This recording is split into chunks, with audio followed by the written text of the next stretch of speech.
Thank you very much, Kip, and thank you everyone for being here. It's a real pleasure. I first came to Kansas, to North Newton and to Bethel College 7 years ago now, I think, when I was really just starting some of the work I'm going to be talking about today, which, as Kip mentioned, alongside the other book project I'm working on is a book hopefully to be, well, it needs to be finally pitched to my publisher, but to come out soon. And it really grew out of my work on early Anabaptism from the 16th century. Those are where my roots are, and thinking about early modern histories, but now thinks very expansively about those legacies and Mennonite cultures.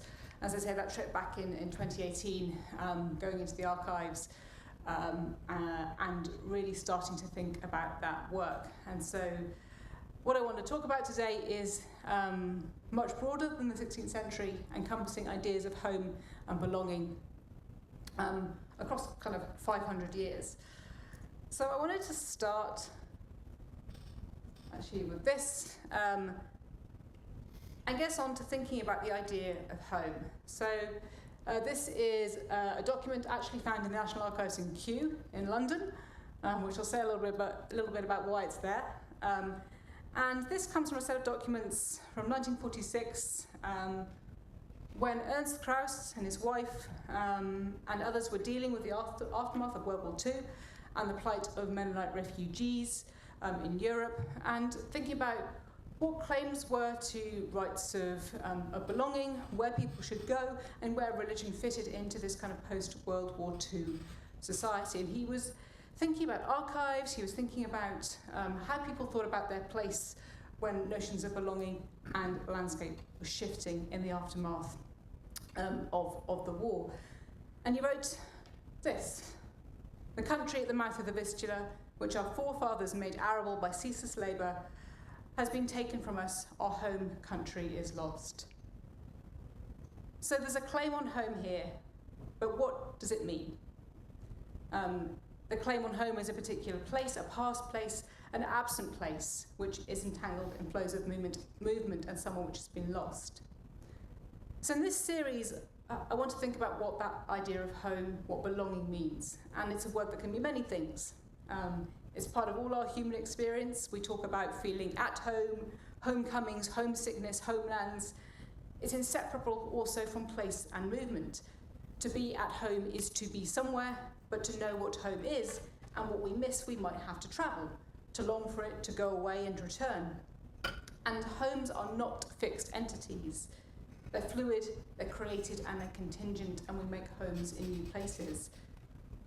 So what does home really mean? And I like the words of anthropologist Irene Sirad, who talks about home as a place of paradoxes, a place which sits at a meeting points of meanings and opposites.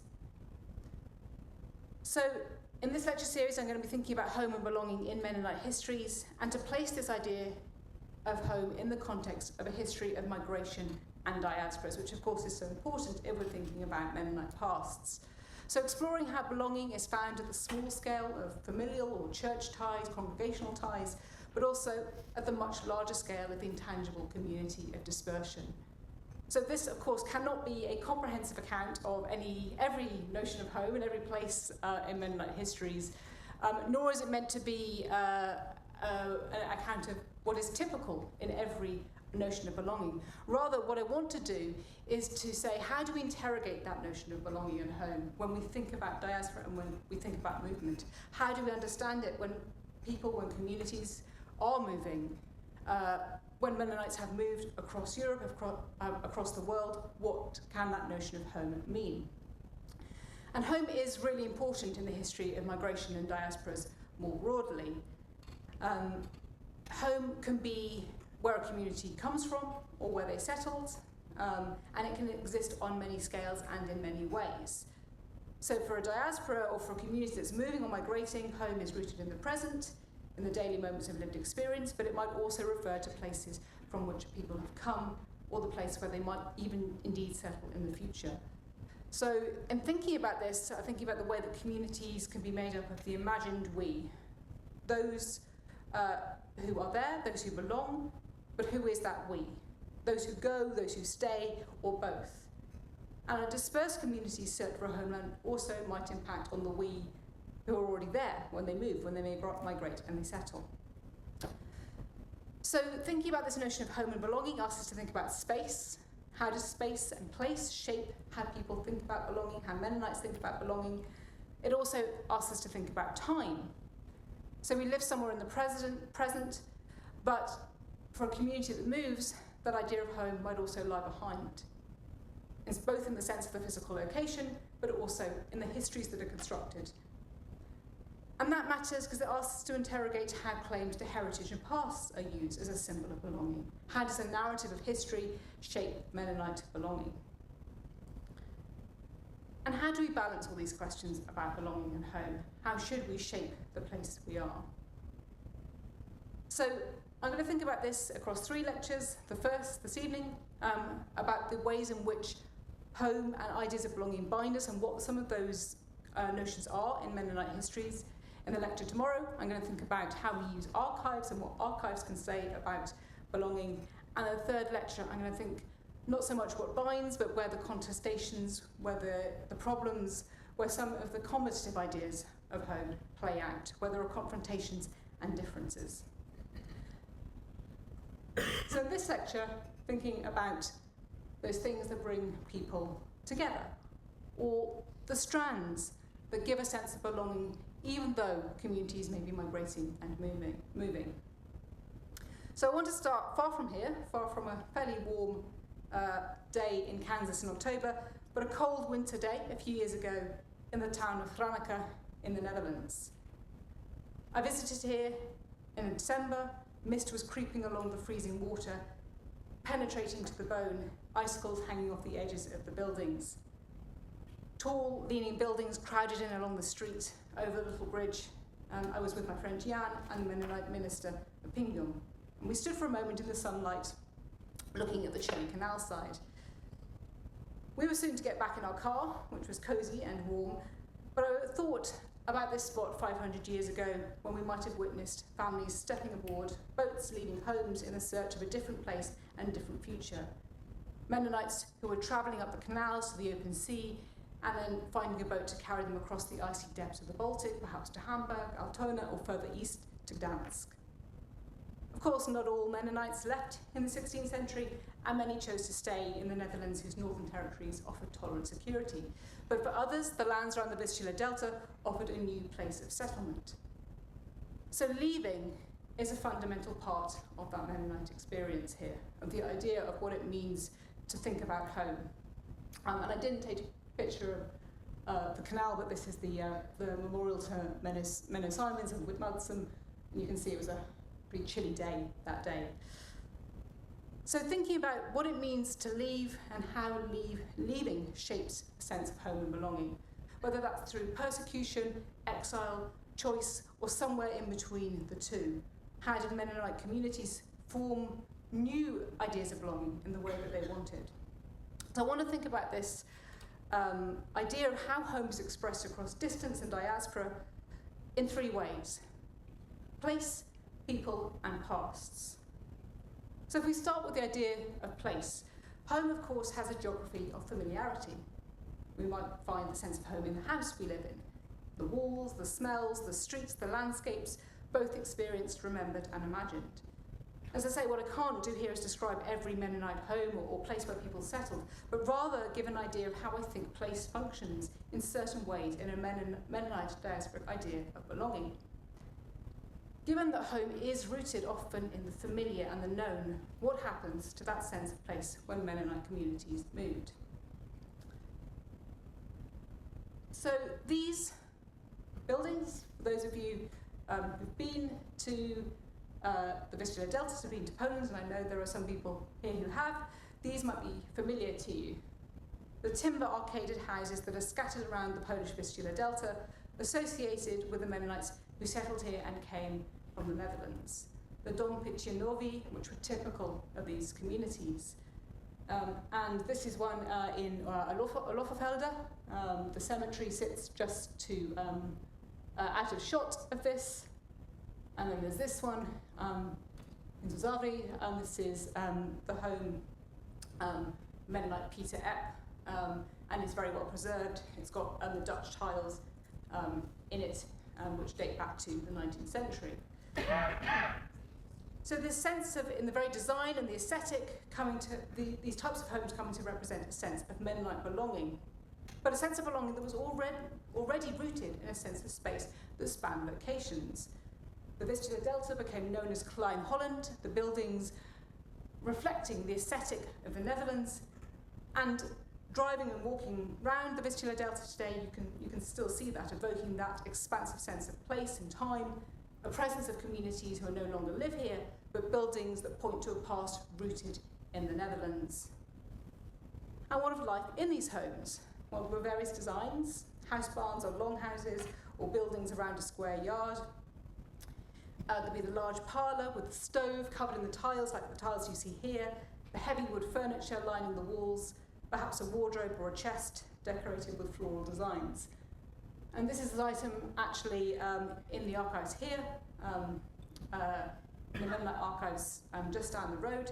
This is an undated catalogue of Prussian Mennonite designs, probably dating from the 1930s. It's undated, but based on the designations of things which are in the catalogue. And it has these black and white photos and then a commentary on the types of objects that would be in Mennonite homes. So interspersed with some fracture design, also types of the chairs, the various domestic objects that would have populated the homes here. So there's a cheese press, the tiled ovens, the spinning schools, and there are also sketches outlining the layout. At least initially, though, this set was not separate from the sacred space. It was not until the 18th century when separate church houses started to be built. So we get accounts in the late 17th century from Abraham Hartwich, a German theologian who's travelling around the Vistula Delta, who talks about the worship taking place as well in these homes. He goes to services and hears worship taking place in the Großstube, the large parlour of the farms, and being able to hear the cows and the cattle lowing as people were worshipping. Later, wooden meeting houses were built in the 18th century, with a sense of kind of the crossover of the domestic space and the space of worship in some of these places. So looking at these, thinking about that sense of place and belonging rooted in the domestic interior, in the daily life, and that idea that homes are not places which are empty arenas where life just happens. Relationships form, what is in the home matters, how people move about that space, so that sense of these places being initially these places of worship and of living as well. It's not always easy from the sources in the 17th and the 18th century to get a sense of what actually life was like in the daily home. The types of sources that we have don't necessarily always allow you to map that out. But through the materiality of the home, you get a sense of what this domestic life might have been like. But what happens when people move? These rhythms, these ideas come under stress. They have to be reconstructed, they have to be put into new contexts. So one way I've tried to think about this then is what happens to that materiality of the home, of objects, of designs, of buildings when Mennonite communities move. When Mennonites moved to New Russia, windmills and churches built in the Dutch style continue that tradition of looking back both to Prussia but also to the Netherlands. So an aesthetic that is continuing a sense of belonging across space and across time. And the work of Sawatsky has looked at the way in which windmills serve as a kind of secular icon for Russian Mennonites who those then also are later migrating to Canada. So they become material actors in communities of memory bound together by place. Designs and traditions also migrate too. Molochna colony had 50 master carpenters and 51 cabinet makers who made furniture which followed the styles of Prussian roots. Dowry chests, many of which of course sit across the road in the Kaufmann Museum in heavy wood and reflecting this kind of Prussian aesthetic. We get some sense of what this was like from descriptions of people going around and travelling as well in Mennonite homes. In 1855, the writer and traveller Alexander Petzold went to southern Russia, describing the Mennonite settlements and homes that he saw there. There was the Mennonite-made clock. He says it's a Schwarzwald cuckoo clock made in the colony, something similar, I'm sure, to the Kroger, famous Kroger clocks. We follow his eye round the rooms, the large marriage bed, decorated with colourful curtains, not for sleeping in, for lying in state, to the cabinets, the large chest, the Himmelbett. And he also talks about the Dutch cleanliness. He uses that phrase, the Dutch cleanliness found in the homes. And Mennonite accounts, too, looking back on this time, speak with fondness for the domestic comforts of their southern Russian home, the father napping on the Ruhrbank in the Große Stube or nibbling food in the Kleine Stube. So these types of styles, which look back to Russian, Ukrainian pasts, as well as Prussian and the Netherlands, when these move, these immigrant styles, what become immigrant styles, evoke a memory of place and belonging. And what do you take with you when you go? How do you decide what do Mennonite communities take as they go across to the Russian Empire, across the Atlantic? That's not a straightforward process. It might seem obvious what you take with you, but it's a dynamic thing. People choosing what to take, people deciding what matters to them, and with it also the meaning of home changing. What happens as the domestic space of the home becomes more private? When it does become shut away from worship, the 19th century emphasis on the private home, the practice of homesteading in the American West. And how do you recreate a material world of domestic living in very, very different places? So some things that might seem obvious to take with you, smaller things or personal items, or indeed those items which are of course crucial to congregational and religious belonging, Bibles, church books. But taking the larger things, and this is from the Steinbach Museum in just outside Winnipeg, and recreating the idea of the domestic interior of a home, taking things like the chest across the Atlantic, something which doesn't feel particularly manageable, but is really important to that idea of what recreating domestic belonging means in a new place. Clocks, which come with Mennonite communities, the Kroger clock hanging on the wall. And Peter Epp imagined in his novel Eine Mutter the preparations for transporting benches and beds in which previous family members had slept. Large and heavy, but important things to take with you. And I thought about why this is the case, or what meaning certain things have. Again, across the road in the museum, a spinning chair taken by the Epp family dating to 1766, taken from the Vistula Delta to Russia and then to Canada in 1923 before it was donated to the Kaufman Museum here. And there seems to be something not just about the desire to recreate the domestic interior, but the types of familial connections, the bonds that those items evoke. Whether they're inscriptions, fracture letters, things pasted onto furniture, and there's also even the bodily connection, the connection of sound, taking a clock with you, you get the tick of that clock in a different home even though you're moving place, the familiar sound of the clock. Taking a chair or a stool, there's a connection with those who've sat in it over generations. So thinking about the way that these artifacts have emotional meanings, and if they're able to be moved, how they give a sense of that belonging, that sense of home that is brought with you. And there's nothing necessarily, of course, inherently Mennonite in taking things with you as you move. But this will be different for every community that migrates, but rather using those ideas of what material cultures mean for diasporic communities to interrogate an idea of belonging. And I like a quote from an anthropologist, Bahlul, who talks about the remembered house as being a small-scale cosmology, symbolically restoring the integrity of a shattered geography.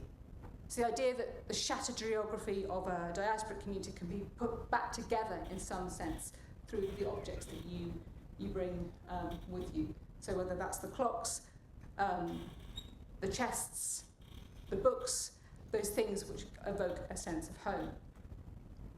And so that brings me to the second theme of place and belonging that I wanted to talk about, that sense of shattered geography. It's not just, of course, the small-scale space of the domestic home, but the larger notion of landscape, of the place around you, the actual kind of physical geography of the place that was home, and what happens to that when you move. How does that abstract notion of place and landscape play out for Mennonite communities?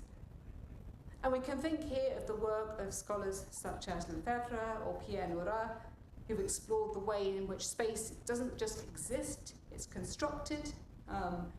We have specific things that we remember, that we associate, the way that we move about in landscapes and places constructs how we think about space. And the locations that are chosen, remembered, celebrated, that all is shaping how we interact in a landscape. And thinking about this with Mennonites, I've thought a lot about what places are remembered, what places are forgotten, how those processes interact with the history of migration and movement to shape belonging, and how that belonging works across various locations. And there are kind of some obvious ways we can think about how belonging is created across different places.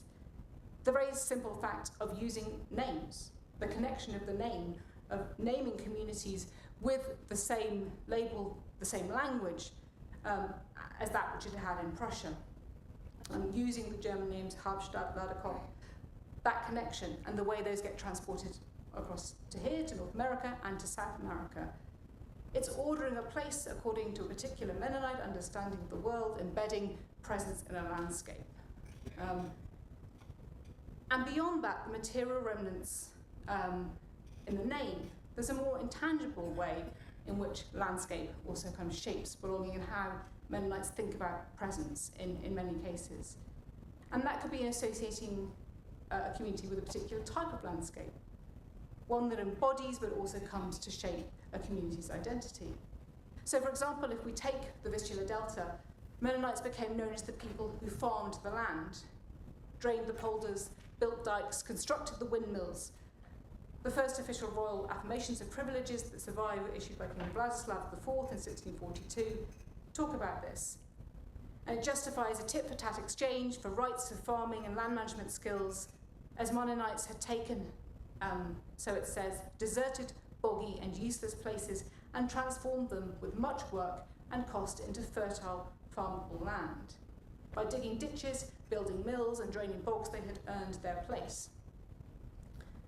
And we think back to that line by Krauss and the opening slide, the idea of making this place arable, that being part of the narrative that is told, part of the association with the landscape, of making it somewhere which was farmable, which was fertile. The windmills, therefore, are not just a material reminder of presence, but they are a way of evoking how Mennonite communities here knew and understood the land, how they used it and how they shaped it. Their knowledge and expertise has shaped the place and shaped identity. Landscapes, of course, are always changing, moving to different types of places. The dikes of Poland are very different from the grasses of Ukraine, the plains that we see here around us in Kansas.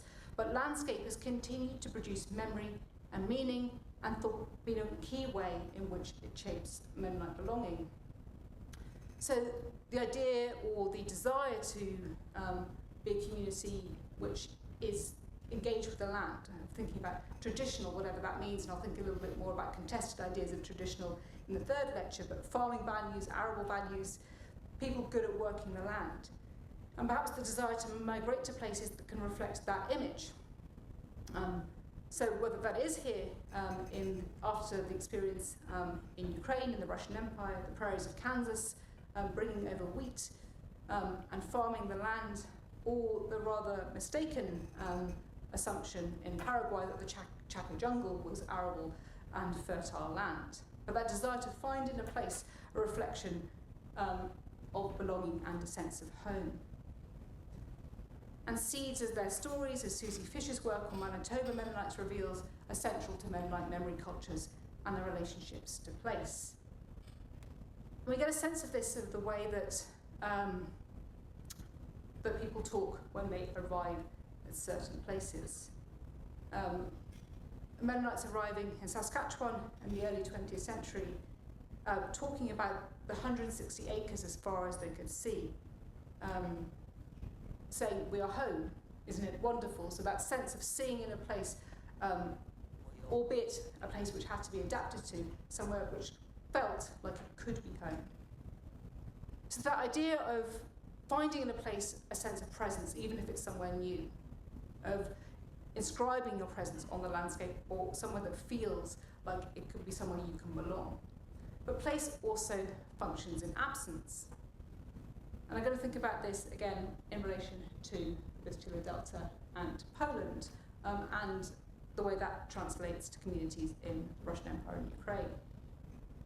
So of course there are still many presence, many markers of the presence of Mennonites in the Vistula Delta.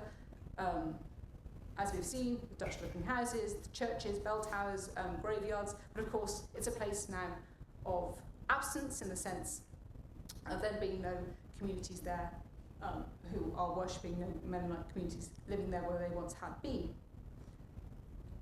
So what does that absence mean, and how does that still shape belonging? So these reminders of communities also function, and they continue to function as a physical connection and the way in which they evoke the memory of migration and of movement.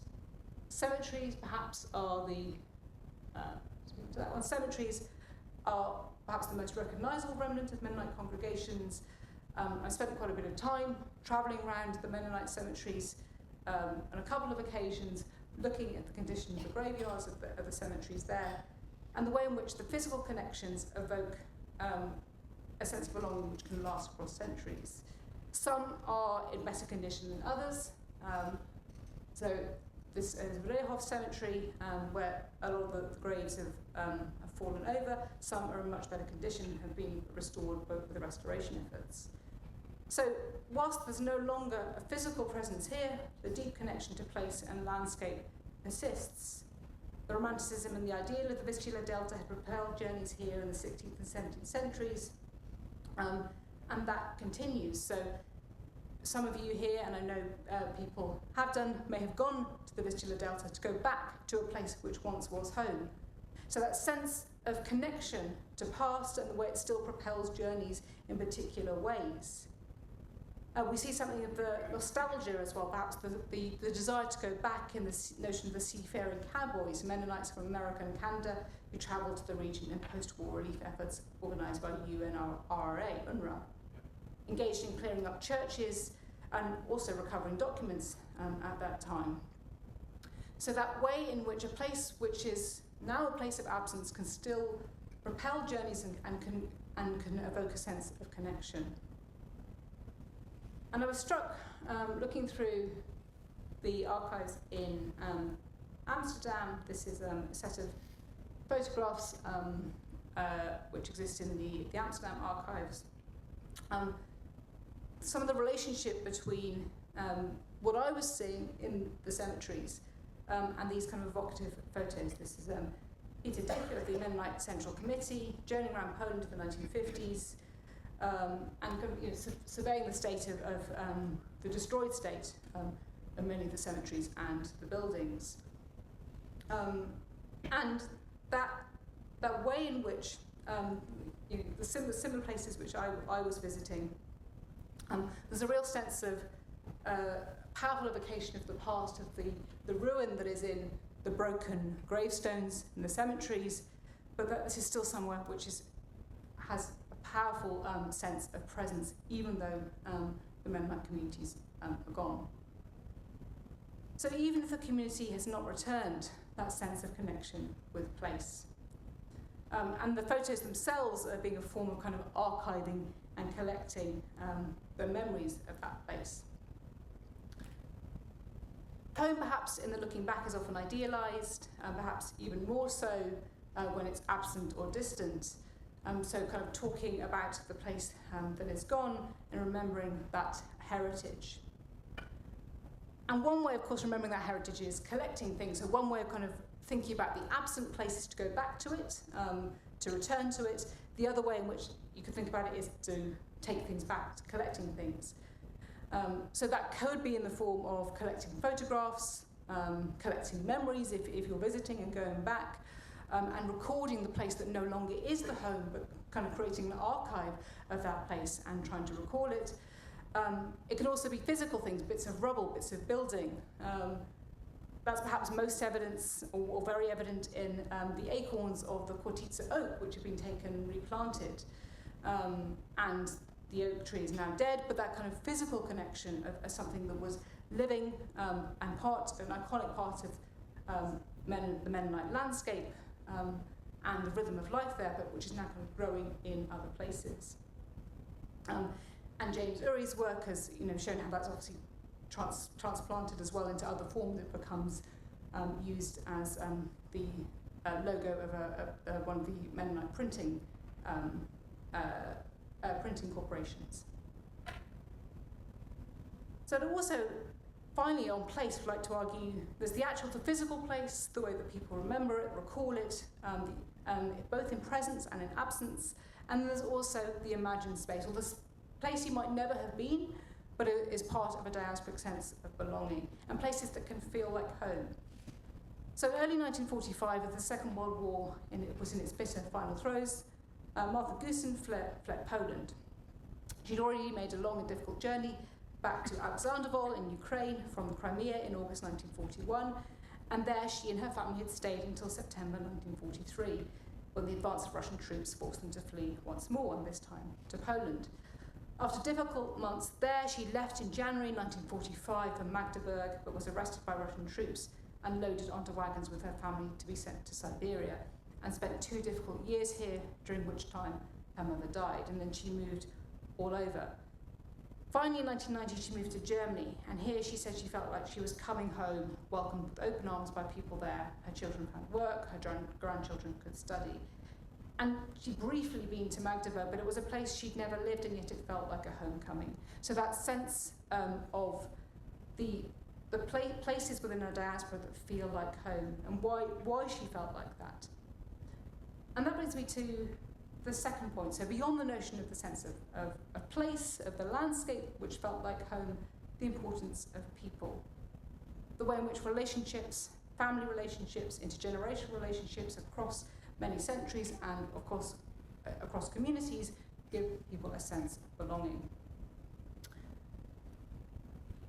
So I wanted to start with this little picture, which is in the archives in Winnipeg. And this is a little drawing done by Ira Weber and a member of one of the Vistula Delta communities who'd also migrated. And you've got this little delicate rectangular paper scribbled on by her. It's very simple, writing brief. It's a carefully drawn little story of a mice stealing food from little yellow chicks, and the chicks reprimanding the thieves. And it's a mother writing to her son. On the reverse, she wishes her son well and begs him not to forget her. And this was sent to her 6-year-old son in 1936 while she was imprisoned in a camp in Siberia. And we don't know much of her life. She was born in 1906 in the Southern Russian Empire, the youngest of 7 children. We can trace the community back, and as part of the dekulakization initiatives efforts by Stalin, she ended up in this camp in Siberia. So she's sending this back to her son. And this is obviously, you can see why this speaks to people as a document. It's very intimate, it's very delicate, and yet it's been saved. And seeing this in the archive, something which has also survived, which has been preserved and kept by the family, it's made it into an archive, speaks to the power of family to connect communities, to connect Mennonites, even across distance and across trauma. So how that sense of connection to people can and does function across distance and even across events like this. And how both those intimate family relations also set up a wider sense of belonging, a wider connection. And this, I think I first really started thinking about this way in which connection between people can be expressed across distance was on my trip here 7 years ago. And this is in the Gersel Museum just up the road. This has the belongings of Peter Wedel, and talks about the connection to his wife Anna. And what I found interesting about this was that Anna had been born in Poland. She'd gone to Ukraine, and then she had come across to Kansas. Peter did not. He had died in the Russian Empire, but the belongings came over, and Anna is now buried up the road. And I liked this way in which the two, though, were reunited in death through the objects. There's the faded sepia photograph of the monument to Peter in Ukraine, which stands on the table behind the display case, and it's got the objects associated with him and with her, and then the caption, the little note saying, Mrs. Wedel, the only member of the congregation to migrate to Russia and also to America. So we have a husband and wife reunited through the objects in the museum. We have that sense of past, that sense of connection and of movement, and the way in which this connection of family and of community is being expressed across time, across places. And of course, Anna's story, the fact that she made it across 3 places is quite notable, but it's a common part of many Mennonite histories and of stories. For her, as for many of us, home was not just the place she was born or died, it was the places she travelled and made by the people around her. Family connections bind us across distance. They give us a sense of home even when we're away from those we love. Home and family may not be exactly the same thing, but we often conflate the two, since home often seems to be the centre of family life. And so there's those ties, of course, of the blood family, and also the ties of the family of faith and the community. And those connections are expressed in several ways. And so again, one thing I've tried to think about is how can we understand the way in which memories or ideas of family and community belonging are expressed, remembered, catalogued and archived across many generations, because they're clearly very important. One of the most obvious ways, of course, is through the church record, through church books, and again, this is in the archives here, the church books of the Brashovka community, who will become the Alexander Vol Church in Ukraine, and then here in Kansas. So recording the origins of a community, the origins of certain names and family members, and the fact that these books are then taken with communities when they move. Started perhaps in the 18th century, looking back to origins even further into the 16th century, carried on, continued, and then taken with communities when they move as a key record. So we have the official records, which have the history, the life of a community, and then even more personal ones as well, which have a similar function. So this is just an example page from that record with all the names and the records in it. But we have more kind of personal, more unofficial records which preserve that connection of families and of people. These are documents from Cornelius Both. And this records his family history, but it's written alongside things like recipes. It's like a commonplace book, so he's put bits about his family and his family history. And it's all kept in this book of a kind of record of his life and what he's thinking, but also his family. It's perhaps not necessarily meant to be kept forever, but it ends up being archived. And again, if we think about things that can be taken over, books which migrate with communities, which are kept and have this record, which is a crucial connection to the family history in the past. And then we see documents which perhaps start off as church records or as the history of a particular congregation or a community chronicle, and then cross over or are intermingled with a family identity. And that kind of crossover, that intermingling of the two, which of course is never separate anyway, but the notion of family belonging and a community belonging. And this is the Lane Diary. Again, this is in Winnipeg. In 2010, Valdemar Lane completed a translated and typed edited version of a document in his family's possession, which is known as the Lane Diary. This is the title page, handwritten, and then the typed up version. So it's partly a community chronicle, which records the ins and outs of the old Flemish Danzig Mennonite community from the early 18th century onwards, but it's also a personal recollection of a family lived across time and space, handed down in the family as the community and individuals moved, first to southern Russia and then to Canada.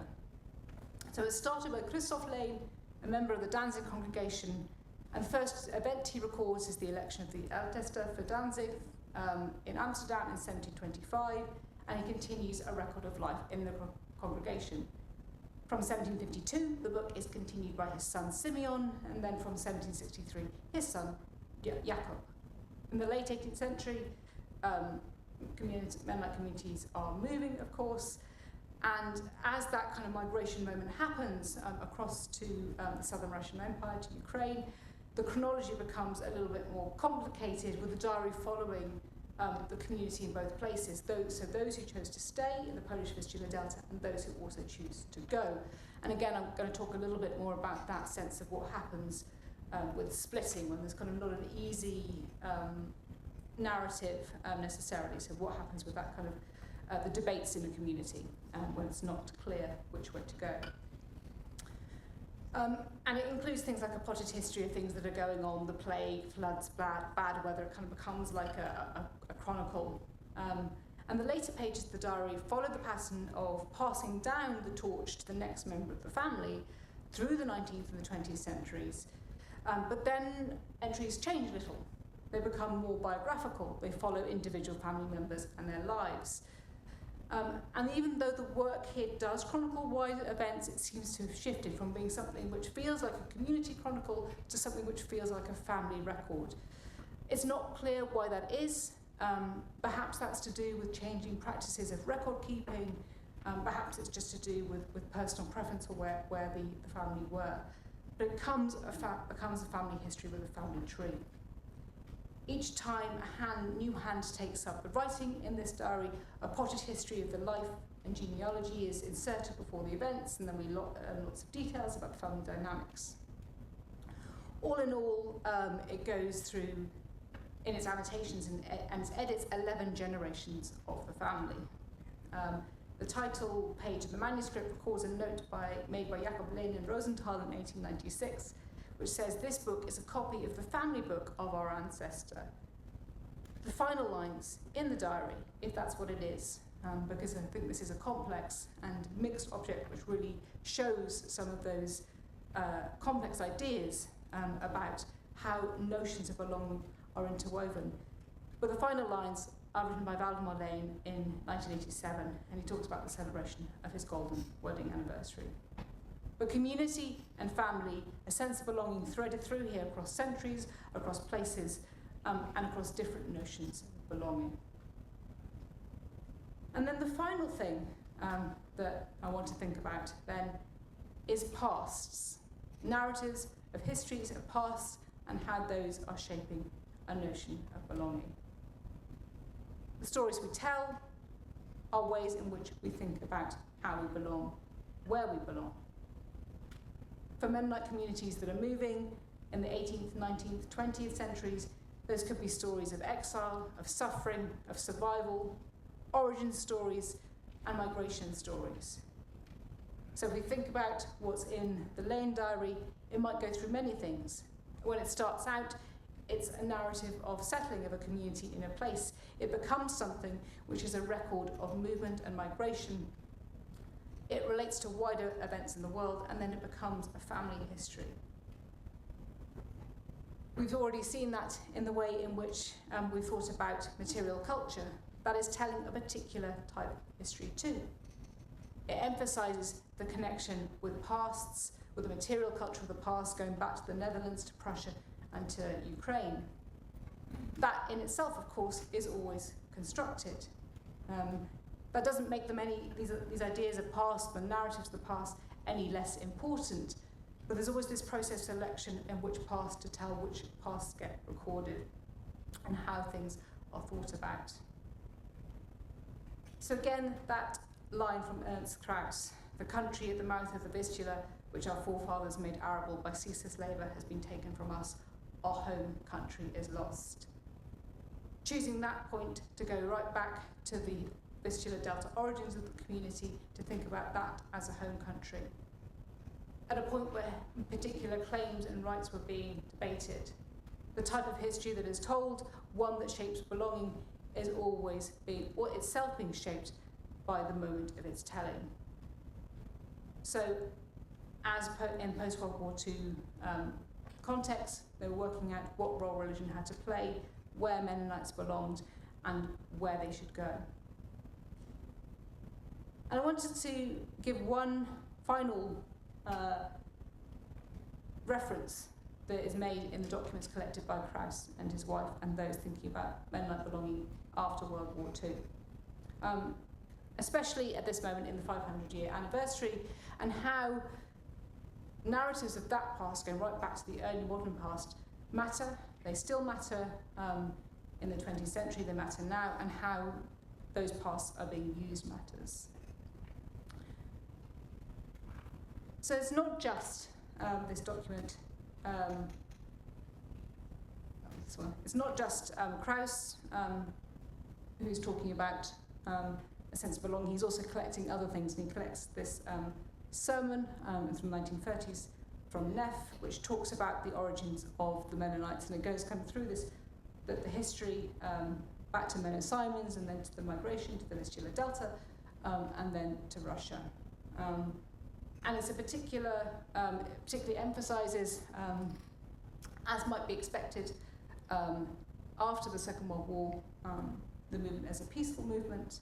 There's nostalgia for a past that perhaps was more peaceful, and that sense of belonging as well in Europe, in these particular places in Europe. And the past is certainly being marshalled in a specific way to shape belonging in this moment of fracture, in a moment of movement and dislocation.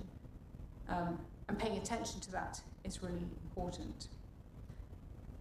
And in this sermon, Neff talks about Menno Simons and his nature, and it's interesting the way he chooses to construct the past here.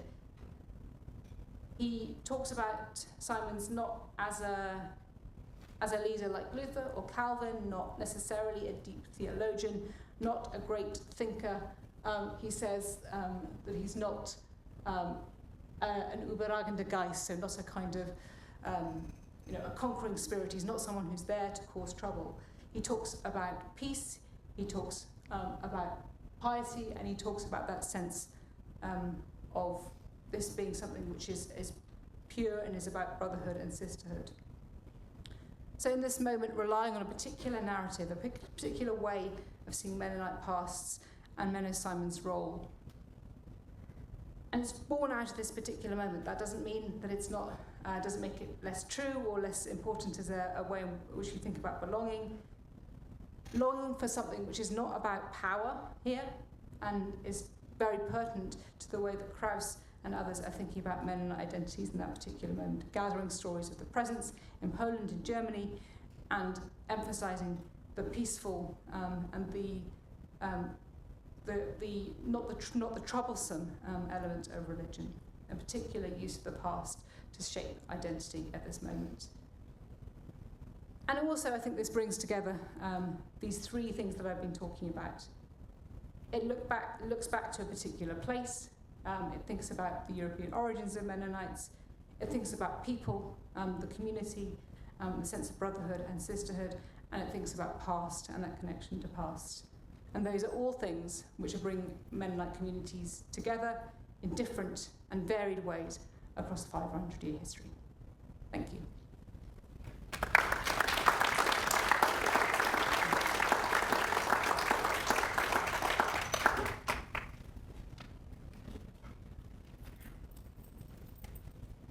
we have.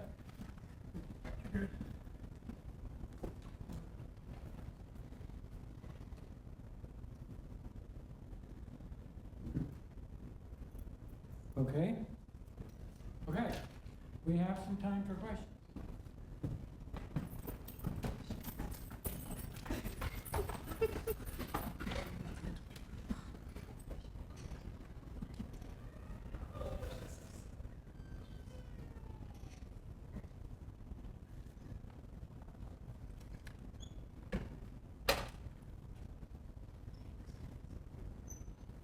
Hello?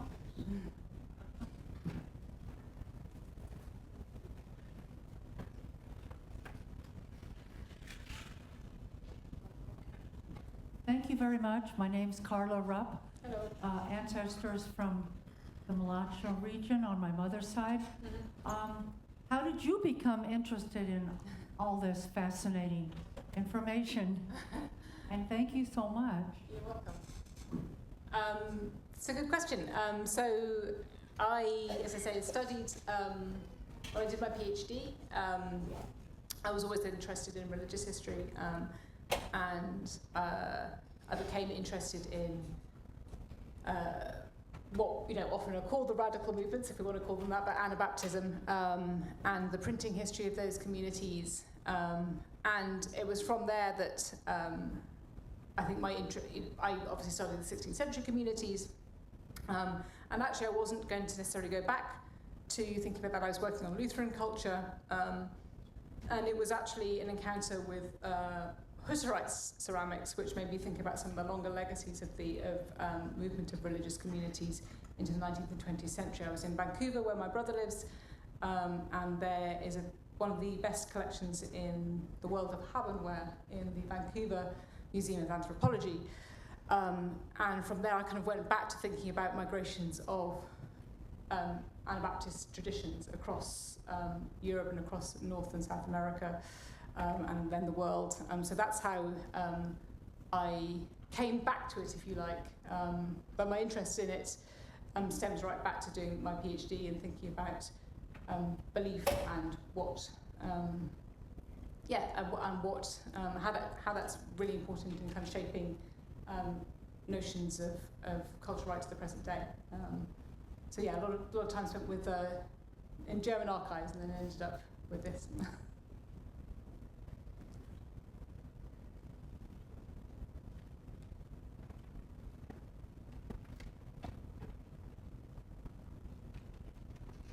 Hello, I'm just curious to know, you gave examples of material culture as well as written literary works. Which do you value more in terms of reconstructing what life must have been like? And is there enough written material to give us an adequate guide? That's a very good question. I think it depends what you're trying to reconstruct. I mean, if you're thinking about ritual life, some of the debates obviously about, if you're going back to kind of the 17th century, early 18th century Prussia, there's plenty of material on the nature of the communities, the interaction with the authorities, the church records, the intimate kind of, if you were doing, say, a microhistory of a particular community or family, those types of records are much harder to find. And that's a little bit of what I'll be talking about tomorrow, that some of that simply doesn't survive. We do have letters, of course, we have things talking about theology, we have debates over the nature of the community, what is permitted, what is not permitted, debates over dress or morals. That's partly survival of records, that the types of records over how someone might be feeling or how they might how life might be in the home.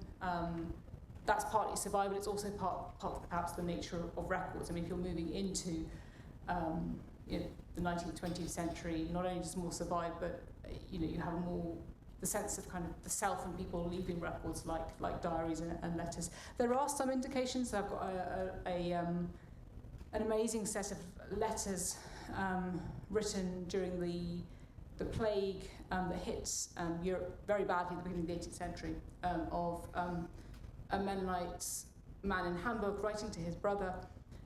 He's lost his wife and his son in the plague, and it's a really open and very kind of expressive set of letters talking about his grief. He's seeing his wife in his dreams. He's thinking about what will happen to them in the afterlife. So you do get snippets of that. As to the question about material culture and literary culture, again, it depends what you're trying to reconstruct. But I think it is quite hard to get a sense. You're not going to have a record of necessarily this is exactly what people were doing in a home or in a community in the 1650s on a day-to-day basis in Prussia. So I think the material culture can be very valuable for that reason. It can tell you a slightly different type of thing from the literary record or the written record, but trying to use those in conjunction to reconstruct some sense of the rhythms of belonging and the sense of kind of ritual or kind of daily life.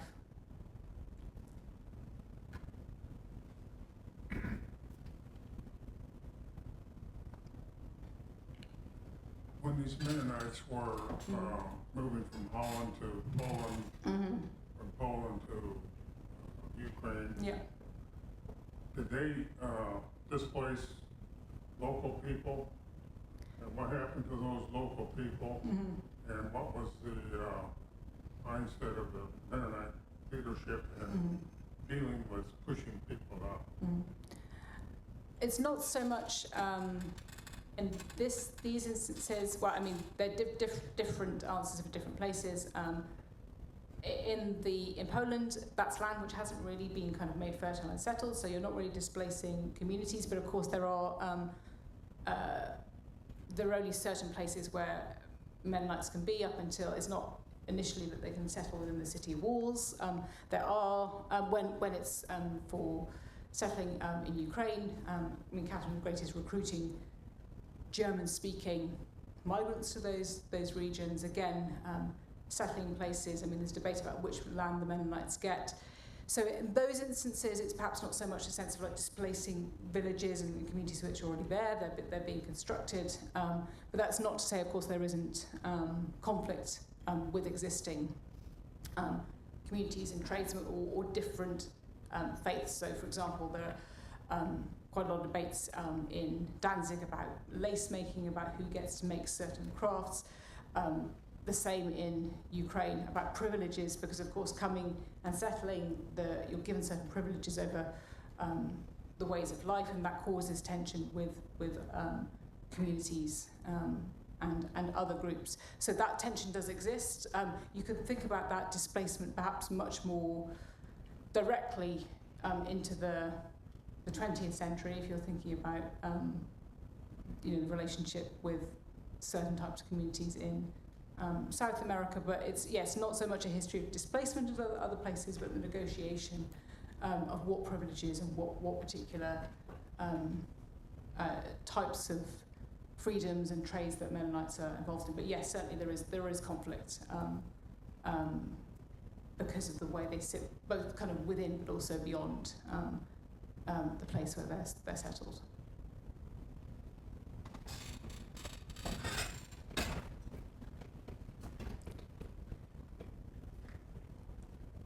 My question has to do with the, today we have a lot of people who are ethnically Mennonite or culturally Mennonite, but not particularly spiritual or believer Mennonites. And is that a long thread in Mennonite history? Like when people came because of their Mennonite beliefs, they had to leave Prussia or they had to leave, were they, the people left behind, were they in some sense less tied in spiritually and more tied in culturally? How did that whole dialogue happen historically? Yeah, that's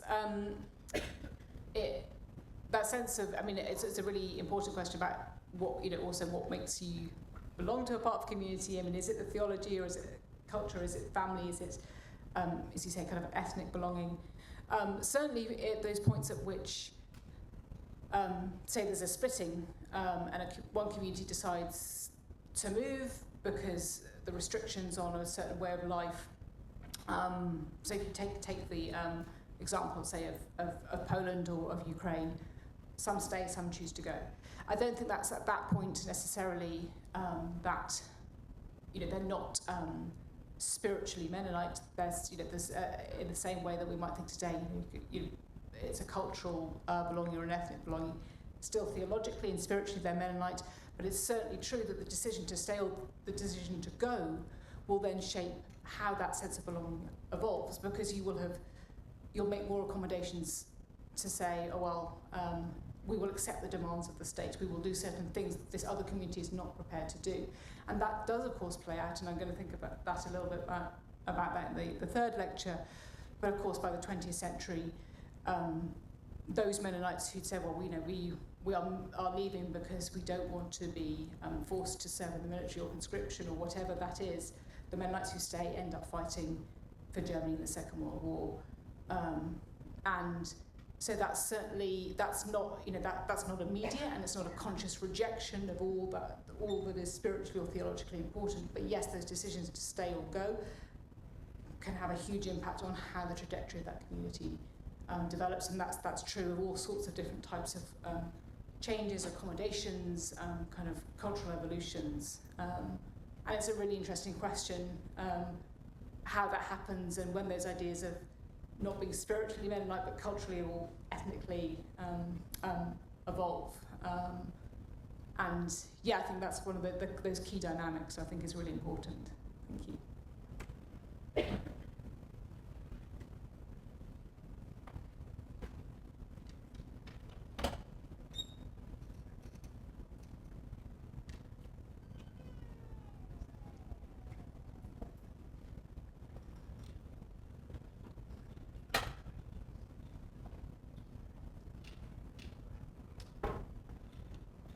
Okay, well, please join me in thanking Dr. Hell.